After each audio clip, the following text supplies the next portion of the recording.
First, Victor Wembanyama had mentioned. I'm feeling good, feeling great about the win. Obviously, I know your questions about my body. Then he gave one final and shocking reveal even his teammates had been unaware of. What happened on that play? When did you know that it was felt a little bit weird?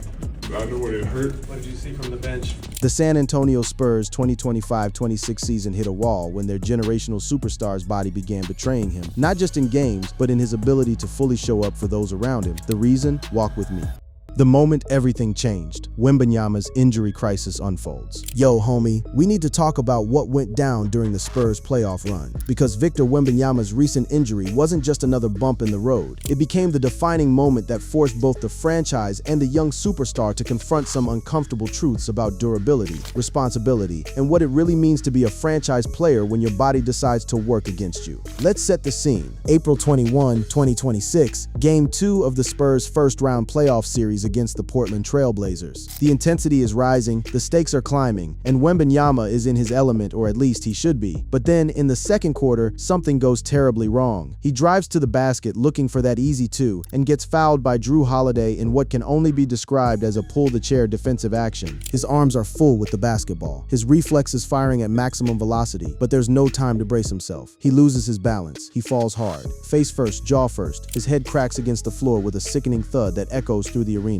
He stays down. For a moment that feels like forever, the arena goes silent. Players from both teams stop moving, and in that pause, everyone understands something serious just happened. This wasn't a normal fall. This wasn't the kind of tumble you shake off and get back up from immediately. The medical staff rushes over. Trainers are assessing, they're checking his eyes, testing his responsiveness, evaluating whether there's been neurological damage. It's a protocol that's become all too familiar in the NBA, one that teams know inside and out but hope never to use on their most important players. And Wembanyama eventually gets up and walks to the locker room under his own power, which is positive on the surface. He never returns 12 minutes. That's all he plays in a game that becomes an instant turning point in the series. He's diagnosed with a concussion and immediately entered into the NBA's concussion protocol, which means sitting out, restricted activity, and a return timeline that nobody can predict with certainty. For a franchise player in the middle of the playoffs, this is devastating. You've got momentum, you've got intensity, and now your best player is sitting out an indeterminate amount of time while his brain recovers from impact trauma. The frustration on the sideline is visible. The concern in the locker room is palpable. Now, here's where Victor's reaction gets real interesting, bruh. He doesn't come out firing with anger or frustration in the typical way. Instead, he describes the moment as not too much of a scary moment, but also admits it was a very, very weird feeling. What catches everyone's attention, though, is his frustration with how the situation was actually handled. The Spurs have done an amazing job. I'm very unhappy about the way that the protocol has been handled by other parties. The kid is basically saying the NBA's protocol process frustrated him, not the injury itself, but the bureaucratic machinery around it. The concussion protocol requires players to pass multiple rounds of neurological testing, cardio work, and basketball-specific drills before they can return. It's cautious by design, meant to protect players from long-term neurological damage. But for a superstar in the playoffs, it feels like an eternity. Yet he pivots quickly, praising his own organization. His medical staff had been exceptional from day one of the injury. He felt healthy quickly. He wasn't dwelling on the negative. He was already thinking about return and contribution. But here's what's crucial. Even as he felt good physically, he made it clear he wasn't going to make this a distraction. The man wanted to move forward, get cleared, get back on the court, and help his team win. No excuses, no prolonged drama. The maturity in that approach is remarkable. Most 22-year-old superstars would be pushing for faster clearance, potentially playing down injuries to stay in the moment. Wembanyama took the adult approach. His teammates, though, they were feeling the weight of his absence immediately.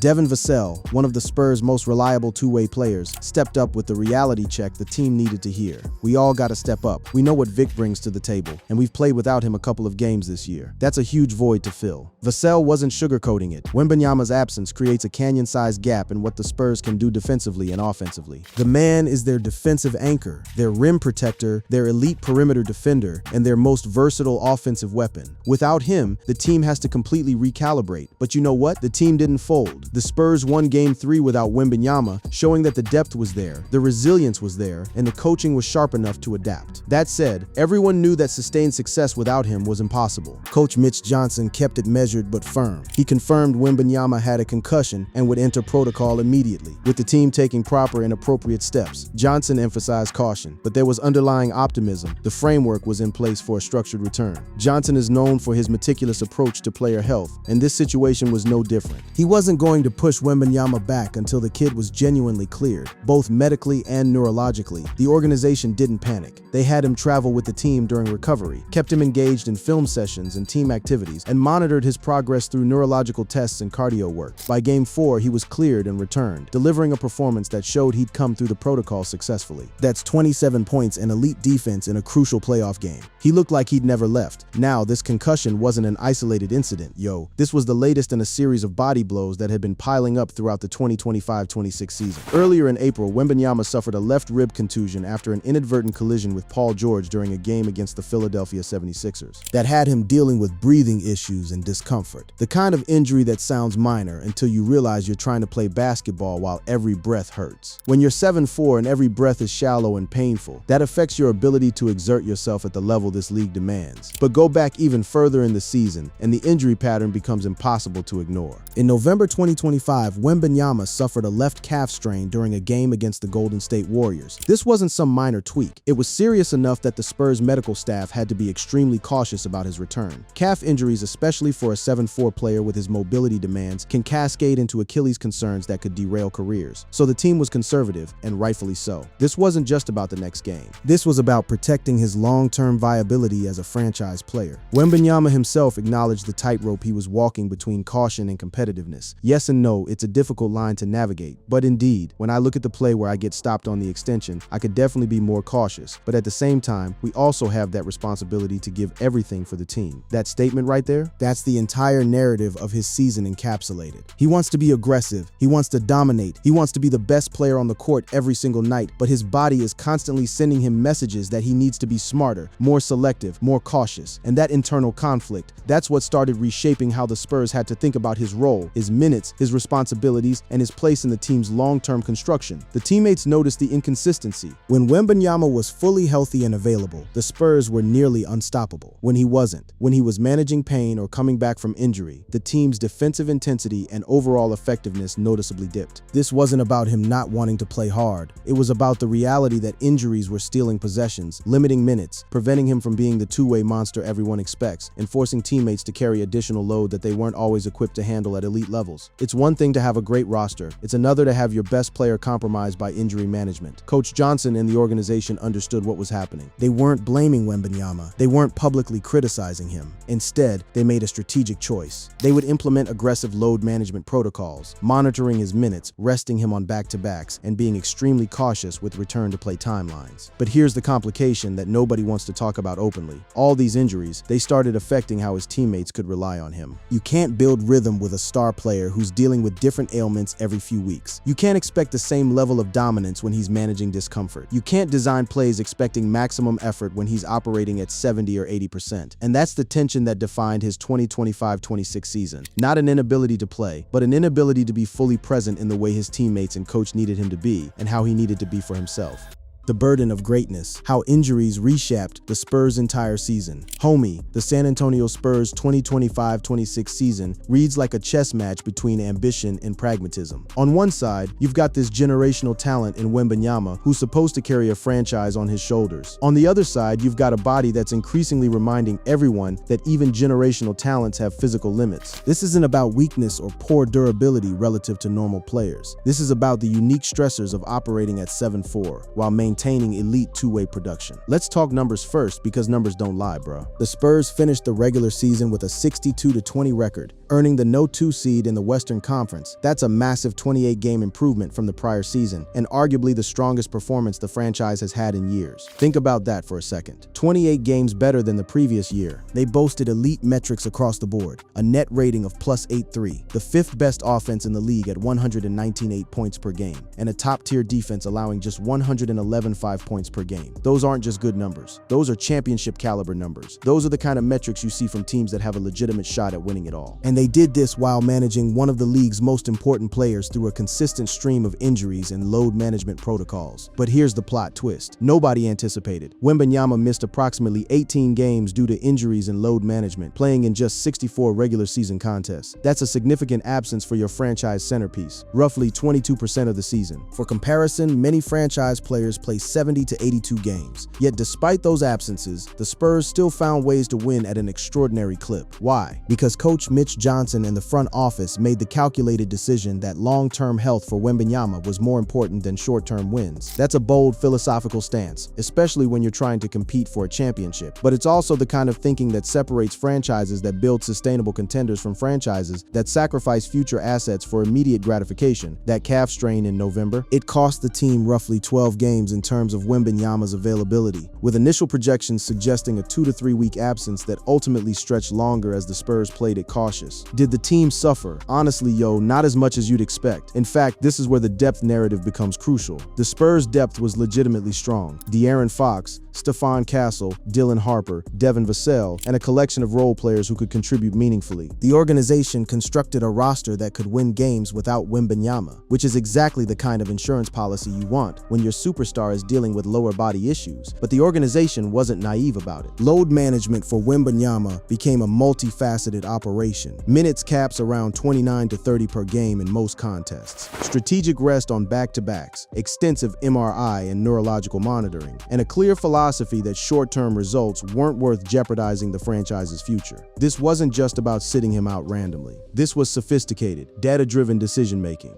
The Spurs were tracking workload, monitoring recovery metrics, analyzing injury patterns, and making decisions based on what was best for his body long-term. Coach Johnson was crystal clear about the reasoning. On the calf specifically, he emphasized that calf tightness is not something you want to take lightly, given what the league had witnessed with other major stars dealing with related injuries. This wasn't paranoia. This was wisdom earned from watching superstars across the league suffer catastrophic injuries that stemmed from underestimating lower body issues. Guys like Tyrese Halliburton had dealt with calf-related injuries that spiraled into Achilles problems. The NBA had learned these lessons the hard way, and the Spurs weren't about to repeat those mistakes with their franchise's future. Now, here's where the height factor becomes absolutely critical to understanding why Wembanyama's injury situation is more complicated than it might seem for a typical NBA player. At 7'4", with a documented 8-foot wingspan, Wembanyama operates at a physical extreme that only a handful of players in NBA history have ever occupied. That size, that skeletal structure, that muscular demand, it creates unique stressors on the body that shorter, more traditionally built players simply don't experience. Think about it. Every step he takes is carrying more absolute weight than a guard. Every jump requires him to load and unload forces that are exponentially greater. Every defensive possession where he's contesting shots or battling for position involves physics that his body has to manage. The gravitational stress, the impact forces, the joint torque, it all compounds for someone at his size. The calf strain he suffered in November isn't just a calf strain for a 7'4" player. It's a potential indicator of systemic stress on the entire lower body infrastructure. When your calf is strained at that size, it's often because the entire kinetic chain is overloaded. The body is sending distress signals. Compare Wembanyama's injury situation to other 7'4"-ish players in NBA history, and you see a pattern. Tackle Fall, though not the same generational talent, dealt with constant maintenance issues stemming from his extreme height. When you're that tall, even basic basketball movements become biomechanically complex. Yao Ming, one of the greatest international centers ever, had his career essentially truncated by foot and lower body injuries that were exacerbated by his extreme size and the intensity at which he played. Yao's career was brilliant but brief because his body couldn't sustain the demands. Even Shaquille O'Neal, who played at 7'1" with a different body type and actually maintained extraordinary durability, experienced substantial lower body wear and tear throughout his career. The point is this: Wembanyama's injury proneness isn't a sign of weakness or poor conditioning. It's a consequence of operating at the absolute extreme of human physical dimensions while trying to play professional basketball at an elite level. His height contributes to injury risk in ways that load management and careful monitoring can only partially mitigate. This is biomechanical reality, not personal failing. But back to the Spurs season narrative. Despite all these absences, the franchise still advanced deep into the playoffs, reaching the Western Conference Finals and eventually the NBA Finals, where they ultimately fell to the New York Knicks in 5 games. That's an extraordinary achievement for a team that had to manage a franchise player's injury situation so carefully. They could have used Wembanyama's absences as an excuse. Instead, they used them as an opportunity to develop other players, to build playoff-ready depth, and to prove that the organization was more than just one player, even if that player is historically great. The load management strategy worked beautifully in that context. Wembanyama played 64 regular season games, averaging 25.0 points, 11.5 rebounds, and a league-leading 3.1 blocks per game while shooting 51.2% from the field. Those aren't just good numbers. Those are elite, finals-adjacent numbers. When he was healthy and available, he was absolutely dominant. The question the Spurs had to answer was whether the pain of managing his absence was worth the payoff of having him fully recharged and ready for the postseason. The answer clearly was yes. The proof was in the playoffs, where he carried stretches of games with elite two-way play that reminded everyone why he's potentially the most important young talent in the league.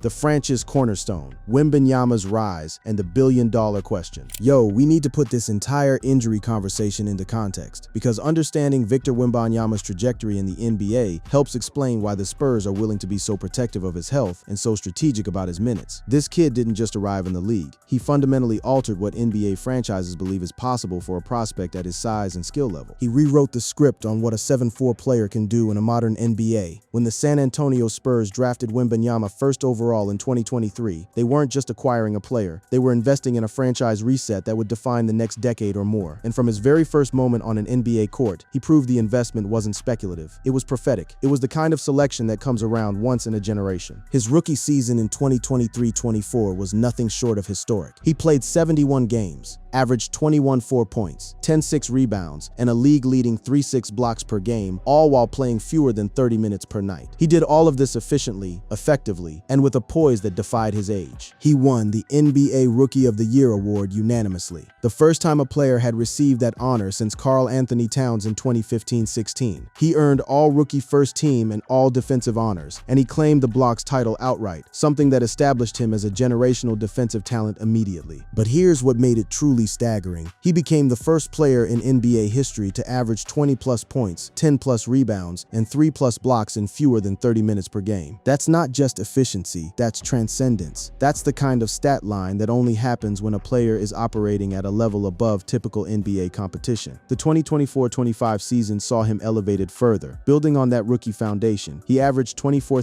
points and 11.0 rebounds, made his first All-Star team, and continued his defensive dominance. He was establishing himself as not just a talented young player, but a bona fide star. But then came that shoulder blood clot, the deep vein thrombosis that forced the Spurs to shut him down for the final stretch of the season. It was a scary moment, legitimately concerning, but the organization handled it brilliantly. After surgery and recovery, Wembanyama was fully cleared by the summer of 2025, ready to embark on what would become his breakout campaign. The medical community deemed him healthy, the organization was confident, and everyone was eager to see what he could do with a full, uninterrupted season. That breakout arrived in 2025-26 with the fury of a player determined to prove he was worth every bit of the franchise's investment and every bit of the hype that surrounded him. Despite the calf strain, the rib contusion, the concussion, and all the load management, Wembanyama averaged 25.0 points, 11.5 rebounds, 3.1 assists, and a league-leading 3.1 blocks per game. He shot 51.2% from the field, elite efficiency at a high volume. This wasn't him playing cautiously or trying to minimize risk. This was him playing at an incredibly high level while dealing with physical maintenance concerns. And most importantly, he won the NBA Defensive Player of the Year award, with some reports indicating it was unanimous. Think about that for a second. He's 22 years old. He's playing in his third season. He's winning individual awards that typically go to established superstars with multiple years of elite play under their belts. He also made All-NBA First Team and All-Defensive First Team, and he finished third in MVP voting. For context, bruh, that's the kind of resume you see from the 3 to 5 best players in the entire league. And he did it at age 22 as a franchise's foundational piece while dealing with multiple injuries and managing a conservative minutes load that was specifically designed to protect his long-term health. His teammates, coaches, and the broader basketball community understood what he was accomplishing. The guy wasn't just playing well. He was establishing himself as one of the most unique defensive presences the league has ever seen. His ability to defend all 5 positions at an elite level, to block shots without fouling, to read offensive sets, and to protect the rim while staying mobile enough to chase perimeter players. It's unprecedented for a 7'4" player. Now, let's talk about the money part, because this is where it gets real in terms of the franchise's commitment and the stakes involved. Wembanyama is currently in the final years of his rookie-scale contract, a 4-year deal worth approximately $55 million total, but that's not the real number that matters. What matters is what comes next, and what comes next is absolutely massive. Wembanyama is eligible for a maximum rookie extension worth approximately $251 million over 5 years, with potential supermax incentives that could push the total to over $300 million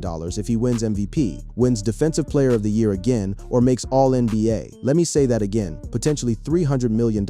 These negotiations are expected to happen in the offseason, and frankly, there's no scenario where the Spurs don't sign this extension. This isn't a negotiation, this is a formality. It's a done deal waiting for the paperwork. But here's where it gets interesting. The amount of money involved means that every injury, every absence, every load management decision carries serious financial implications. A franchise is committing over $250 million to a 22-year-old who's already dealing with physical maintenance issues. That's a massive bet on his durability, his health, and his ability to sustain elite performance throughout his prime. It's a bet that the injuries we're seeing now are manageable, that the load management approach will work, and that he can stay healthy enough to justify the investment. But the Spurs are making that bet because they believe in what they've seen. They believe in his work ethic, his commitment, his willingness to do things the right way. They believe in the process they've built around him, and early indications suggest that belief is justified. As for transfer rumors, honestly, there really aren't any legitimate ones, bruh. Wembanyama is universally recognized as an untouchable franchise cornerstone. Nobody's seriously talking about the Spurs trading him or him requesting a trade. What you do see occasionally are hypothetical "what would it take to get Wembanyama" discussions in the most absurd, unrealistic scenarios, the kind of trade machine simulations that involve multiple all-stars and draft picks that would never actually happen. But that's just internet noise. That's fans and analysts doing what they do, imagining impossible scenarios for entertainment purposes. What's real is Wembanyama's commitment to the franchise. He's publicly stated his trust in the organization and the direction they're heading. And perhaps most tellingly, when discussing his role in the team's future, he expressed it with clear conviction. If there's any message, it's that we trust who we are. We're on the same page. That's not the language of a player looking for an exit. That's not the language of someone who's frustrated with his teammates or his organization. That's the language of a franchise player understanding that the burden of greatness includes patience, partnership with your organization, and belief in the long-term vision. He could have complained about the load management. He could have pushed back on sitting out games. Instead, he's buying in fully, understanding that the Spurs' approach is designed to keep him healthy for a championship run. The reality of Victor Wembanyama's 2025-26 season isn't that he revealed some inability to play with his teammates. It's that he, his team, and his franchise learned a brutal lesson about sustainability. Sometimes protecting your generational talent means accepting shorter-term pain for longer-term gain. And if a 62-win season, a finals appearance, All-NBA honors, and a Defensive Player of the Year award are the pain, then the Spurs' approach to managing Wembanyama's health isn't just justified. It's essential. It's the foundation of building a dynasty that can compete for multiple championships, not just one. That's all for now, folks. Thanks for watching. To return to more of such content, be sure to click on the card showing on the screen.